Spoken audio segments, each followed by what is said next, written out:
Hola mis amigos, bienvenidos a un nuevo video. Hoy les traigo un caso que definitivamente nos pone a reflexionar en lo mucho que debemos estar pendientes de nuestros hijos, que a nuestra casa no debe entrar cualquiera. Si ya de por sí tenemos que tener cuidado y estar súper pendiente de la gente cercana, de la misma familia, ¿qué podemos esperar de gente desconocida, de la que ni siquiera tenemos claro el nombre? Esto es lo que pasó en esta situación. Los invito a que se queden a conocer el caso hasta el final. Si desean que les hable de algún caso en especial, lo pueden dejar en los comentarios y yo los estaré leyendo. Los invito a que se suscriban y sin nada más que decir, comencemos. Luisa Fernanda Garcés Pérez nació en el año 2001 en Villa María, un municipio de Colombia ubicado en el departamento de Caldas, conocido por ser una zona tranquila.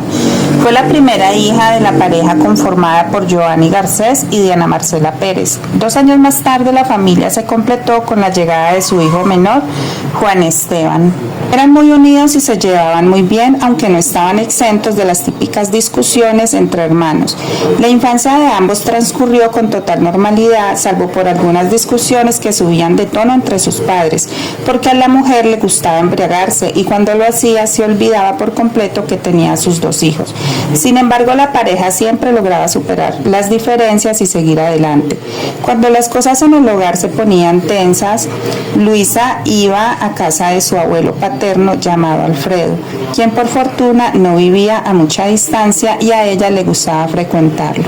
En todo sentido, la vida de Luisa Fernanda parecía de una adolescente cualquiera. Asistía al colegio por las mañanas, volvía al mediodía a su casa, comía y luego hacía los deberes escolares. Pero hubo un cambio en la dinámica familiar que estremeció a todos cuando sus padres anunciaron que estaban decididos a separarse y que los niños ya se quedarían a vivir con el padre porque su madre tenía otros planes. Ya para ese momento Luisa había comenzado a mostrar algunos comportamientos de rebeldía, pero su familia lo atribuyó a que era una adolescente y estaba teniendo muchos cambios en su cuerpo y también hormonales. A fin de cuentas, muchas personas pasan por esa fase de rebeldía cuando llegan a ciertas edades, pero las cosas no fueron bien para Luisa, siempre estaban de muy mal humor, y es que como su madre se fue, ella siempre que llegaba del colegio tenía que atender a su hermanito, tenía que hacer el almuerzo y también cuidar de su padre, que en ese momento estaba dormido o recién se levantaba. Y es que Joanny en esa época trabajaba como vigilante nocturno, así que tenía que pasar toda la noche en vela y solo veía a sus hijos un momento antes de irse al trabajo. El abuelo de Luisa comentó que su comportamiento no mejoró con el tiempo, lo cual ellos esperaban, sino que las cosas cada vez iban peor. No había día que Luisa no se peleara con alguna compañera en el colegio y rápidamente sus calificaciones comenzaron a bajar. Algo extraño en ella, ya que siempre se había destacado por ser una estudiante excelente. A mediados de junio del 2019, en vista que la conducta de Luisa no mejoraba, la directora del colegio se comunicó con su padre y le dijo que debía cambiarla de institución porque su rebeldía era extrema y sobrepasaba la capacidad de ellos para controlarla. Alfredo, el abuelo de Luisa, llamó a su otra hija que tenía en Bogotá para pedirle que recibiera a la niña y la mantuviera en su casa durante 2 meses. La tía se mostró dispuesta a recibirla y Joanny le agradeció a su hermana por el apoyo. Alfredo y sus hijos pensaban que este cambio de ambiente podía sentarle bien. No había culminado los 2 meses que había pedido cuando la hermana de Joanny lo llamó y le dijo que era necesario que él como padre hablara con su hija, pues había estado conversando con una amiga que era trabajadora social y le indicó que al parecer el comportamiento de Luisa era característico de chicas que habían sido vulneradas en su intimidad. Devastado con la idea de que todo eso fuera cierto, Joanny decidió hablar con su hija y darle todas las herramientas para que ella se sintiera confiada, hablando con su padre. Un día, cuando la chica regresó a casa, se sentó a hablar con ellos en el sofá y le preguntaron si alguien la había vulnerado en su intimidad. Entre lágrimas, Luisa confesó que sí, que un amigo de su madre había vulnerado su intimidad y que por eso ella tenía esa actitud.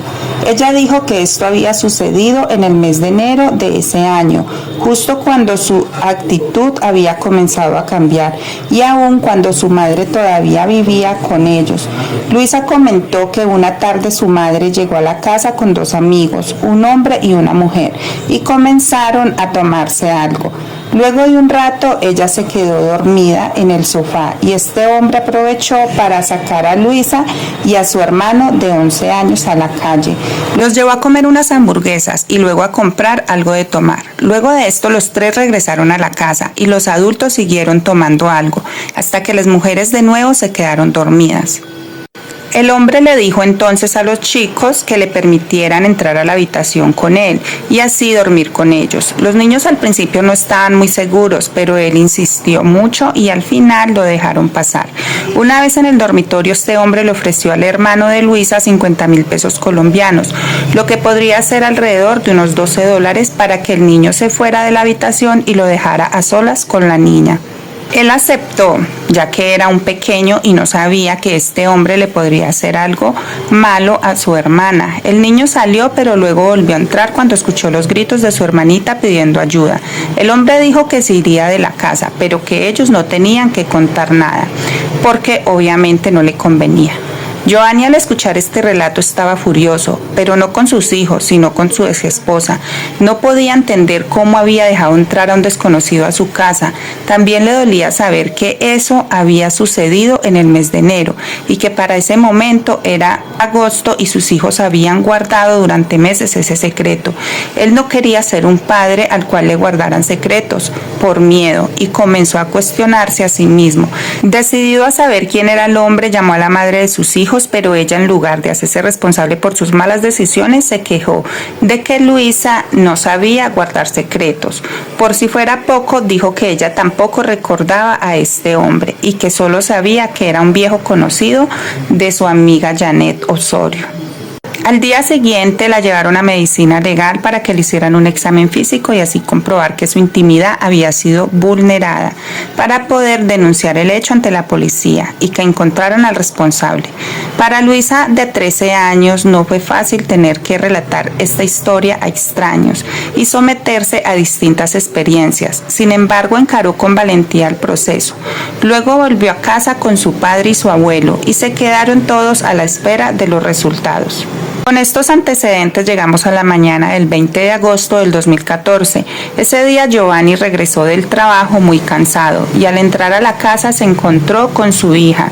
La saludó, le pidió que hiciera sus tareas y siguió rumbo a su habitación a dormir. Cuando despertó casi al anochecer para ir de nuevo a trabajar, se dio cuenta que Luisa no estaba en la casa. Pensó que tal vez había ido a visitar a su abuelo, como estaba acostumbrada, pero le preguntó al hombre y él dijo no haberla visto. Giovanni sintió terror y lo invadió también la desesperación. Esa misma noche la familia se movilizó por todo el vecindario, preguntaron a amigos y conocidos, pero nadie sabía en dónde estaba la jovencita. La investigación comenzó muy lento y poco a poco la familia empezó a recibir algunas llamadas donde les decían que habían visto a Luisa y les decían que la habían visto en Medellín con un grupo de hombres o que la habían visto en alguna motocicleta con un hombre de mal aspecto. Pero realmente cuando la policía se acercaba a corroborar estos supuestos avistamientos se daban cuenta de que la chica en cuestión no era Luisa. Para esa época Giovanni ya estaba sufriendo mucho, no comía, no dormía y estaba desesperado. Sentía que había perdido lo más preciado que él tenía en su vida y las cosas no iban para nada bien. La investigación seguía, pero no tenía ningún sospechoso. Con el tiempo la policía se dio cuenta de que Luisa había sido víctima de un ataque meses antes y le preguntaron a su padre y a su abuelo por qué no le habían mencionado este detalle. Desde ese momento ellos también empezaron a ser tomados como posibles sospechosos.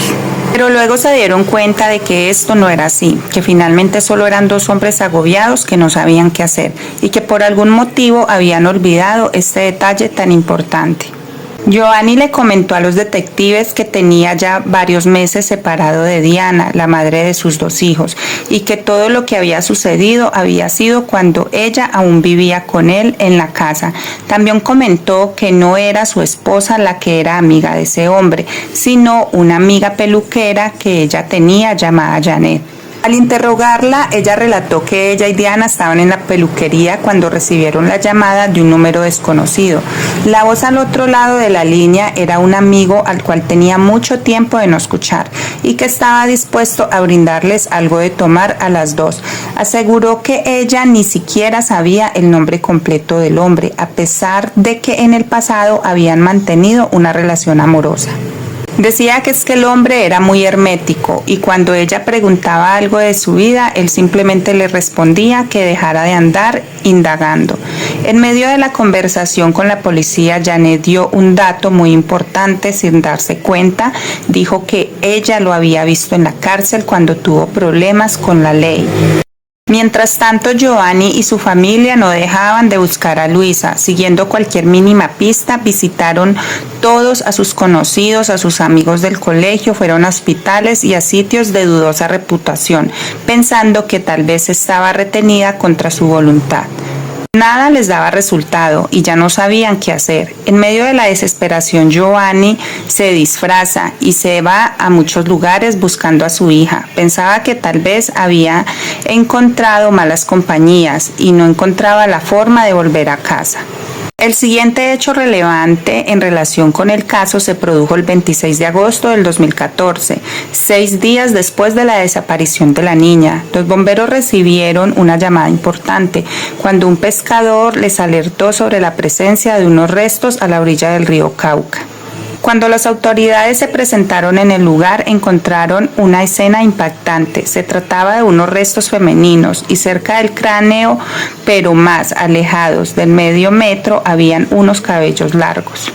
Se supo que a esta persona le habían atado los pies con el cordón de sus zapatos. Los restos entonces fueron enviados a medicina legal para realizar el proceso destinado a su identificación. Aunque casi se daba por hecho que en ese momento el cuerpo era de la pequeña Luisa, las autoridades no podían confirmarlo.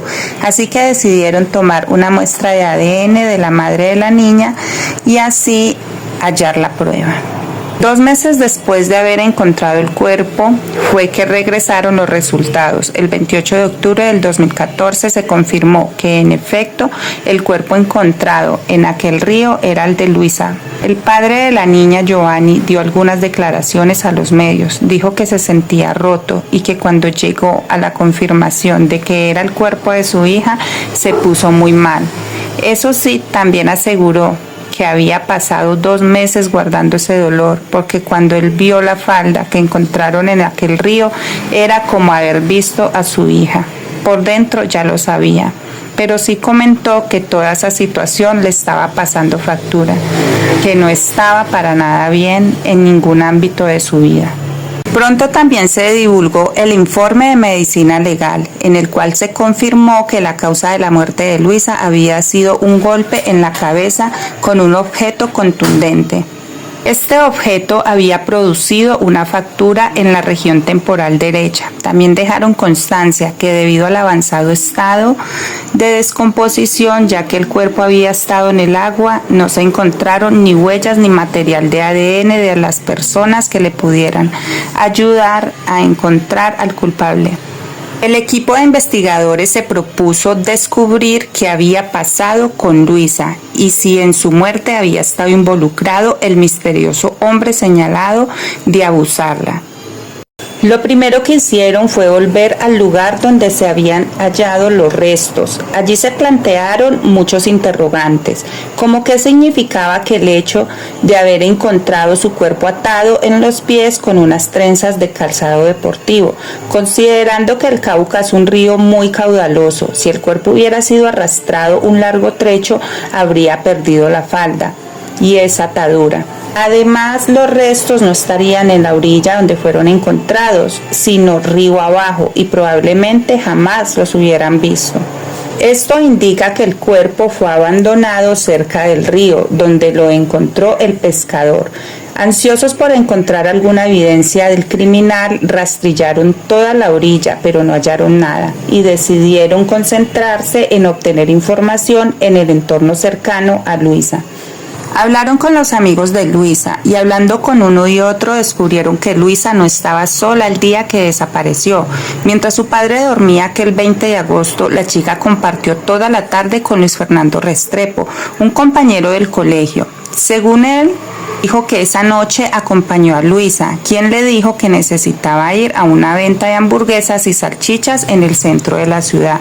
Esto para buscar el número de un hombre, al cual ella llamaba tío. Aunque la hicieron esperar un rato, finalmente le dieron el número de contacto de ese hombre. De ahí en adelante, él y Luisa se tomaron distintos caminos. El siguiente paso que dieron los detectives fue ir al puesto de hamburguesas para hablar con las personas que trabajaban allí y saber quién le había dado el número de teléfono a Luisa y quién era esa persona. Cuando llegaron al lugar se encontraron con el chico que atendía y este les dijo su versión de los hechos. Él comentó que en efecto Luisa había ido a pedir el teléfono de ese hombre, a cual ella llamaba tío. La niña le pidió a este chico que hiciera memoria. Le comentó que había llegado hace unos meses allí con su hermanito y con un hombre, y que necesitaba el teléfono de ese hombre. El muchacho que trabajaba en el puesto de hamburguesas comentó que le recordó que unos meses antes de todo eso, él había intentado hacer un negocio con una moto con ese mismo sujeto y que tenía su número guardado, pero que lo tenía guardado solamente como el flaco y que no sabía nada más de él, ya que no se había hecho el negocio de la moto. Comentó que le dio el número de teléfono a Luisa y luego la niña se fue hacia un lugar donde se hacían llamadas y cobraban por minuto. Según el testigo eran las 7:45 de la noche cuando el flaco llegó en una moto negra. Luisa, que estaba sentada en una de las mesas, se paró y se fue a saludarlo efusivamente. Incluso dice que lo abrazó y los dos arrancaron en la moto. Admitió que después de eso se dio cuenta por las redes que Luisa había desaparecido. Cuando ya habían transcurrido 4 meses de la desaparición de Luisa, los detectives decidieron convocar a Giovanni para que acudiera con Juan, su hijo menor, a hacer un reconocimiento fotográfico, al cual le presentaron varias fotografías en un álbum policial. Y cuando tuvo frente a sus ojos la fotografía de Gabriel, se detuvo de inmediato y le dijo a los oficiales que ese había sido el hombre al cual había dejado solo con su hermanita cuando ella empezó a gritar. Finalmente encontraron una llamada del 21 de agosto de 2014, un día después de que se perdió el rastro de la jovencita. A las 5:37 de la tarde, el hombre recibió una llamada y lo importante no era el contenido de la conversación, sino la señal del dispositivo que se encontraba justo en el punto en donde fue encontrado el cuerpo de Luisa. Gracias a esta evidencia tan concreta, en el mes de abril de 2015 se ordenó la captura de Gabriel. Los investigadores para ese momento desconocían su paradero, pero tenían algunos datos que los podrían orientar, ya que el hombre había sido capturado en un lugar llamado Manizales por el hurto de una computadora y además fue liberado horas más tarde. Al parecer se encontraba trabajando también como jornalero en una zona rural en este sitio, ideal para esconderse, ya que era un área muy extensa. No había mucha señal de internet y abundaban las pencas y cultivos cafeteros. Los oficiales recorrieron la finca donde supuestamente estaba trabajando, pero en ese momento habían condiciones climáticas muy difíciles. Las lluvias del invierno habían causado daños e inundado terrenos, así que al final se les ocurrió llamar a Gabriel, fingiendo ser personal de apoyo municipal para los afectados por las inundaciones. Pero el hombre se negó a decir dónde estaba. Sin embargo, lograron rastrear la señal de su teléfono y finalmente el 4 de mayo del 2015 fue capturado. Los agentes esperaban ver a un hombre en malas condiciones, pero se encontraron con un hombre al que ellos descubrieron como atractivo y buena presencia, con un lenguaje que mostraba que había recibido educación formal. Les dijo que él había estudiado 4 semestres de psicología mientras estuvo recluido en una cárcel masculina. Más allá de eso, los oficiales sabían que estaban ante un peligroso delincuente y la fiscalía inició 2 procesos en simultáneo, uno por el homicidio agravado y otro por delitos íntimos con una menor de 14 años. El frío sujeto jamás sintió culpa de sus terribles acciones y no aceptó los cargos. Durante los siguientes años, mientras la familia de Luisa deseaba ver a este hombre tras las rejas, Gabriel logró demorar el proceso judicial todo lo que pudo. Insistió que nunca había conocido a la niña de la desaparición. La fiscalía indicó que él le había quitado la vida en venganza por denunciar el abuso y recordaron la crueldad de los actos, ya que le había golpeado con un objeto contundente.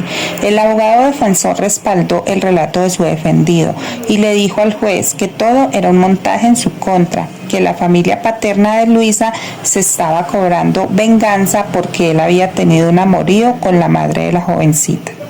Por su parte, la fiscalía insistió ante el juez que Gabriel era un delincuente que había caído en muchos delitos, que no solamente lo había hecho una vez y que era muy difícil que una persona se pudiera reinsertar a la sociedad.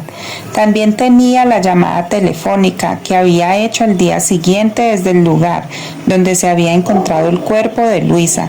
Además de esto, también se sabía, gracias a los testigos, que Luisa había abordado su motocicleta.